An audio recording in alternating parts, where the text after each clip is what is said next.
सरपंच संतोष देशमुख हत्येच्या निषेधार्थ पंढरपुरात आज जनआक्रोश मोर्चा काढण्यात येणार आहे। मोर्चाला स्थानिक पंढरपूरकरांचा मोठा प्रतिसाद मिळण्याची शक्यता आहे।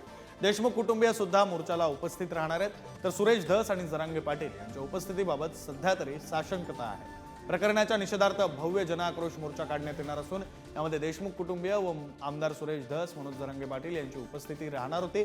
मात्र या मोर्चासाठी आमदार सुरेश धस आणि जरांगे पाटील येणार नसल्याची सध्याची माहिती समोर येते। प्रतिनिधी माऊली डांगे आपल्यासोबत जोडले गेलेले आहेत। माऊली, साधारण किती वाजता मोर्चा सुरू होणं अपेक्षित आहे? सोबतच सुरेश धस आणि जरांगे यांच्या येण्याबद्दल साशंकता असली तरी मोठ्या प्रमाणात पंढरपूरकर या मोर्चामध्ये सहभागी होणार असल्याचं सुद्धा समजतं। बरोबर आहे। पश्चिम महाराष्ट्रामधील सोलापूर जिल्ह्यातील पहिला मोर्चा हा पंढरपूरमध्ये होतोय।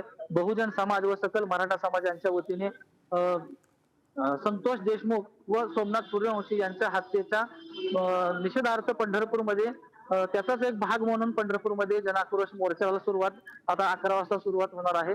छत्रपती शिवाजी महाराज चौकामधून तहसील कार्यालयापर्यंत हा मोर्चा जाणार असल्याचं आपल्याला जाणार आहे। आणि एकंदरीत आपण पाहिलं, जरी या मारेकऱ्यांना, या आरोपींना मोका जरी लागला असला तरी सुद्धा जोपर्यंत चार्जशीट दाखल होत नाही तोपर्यंत हा लढा सुरू राहणार असल्याचं आपल्याला संयोजकांकडून समजत आहे।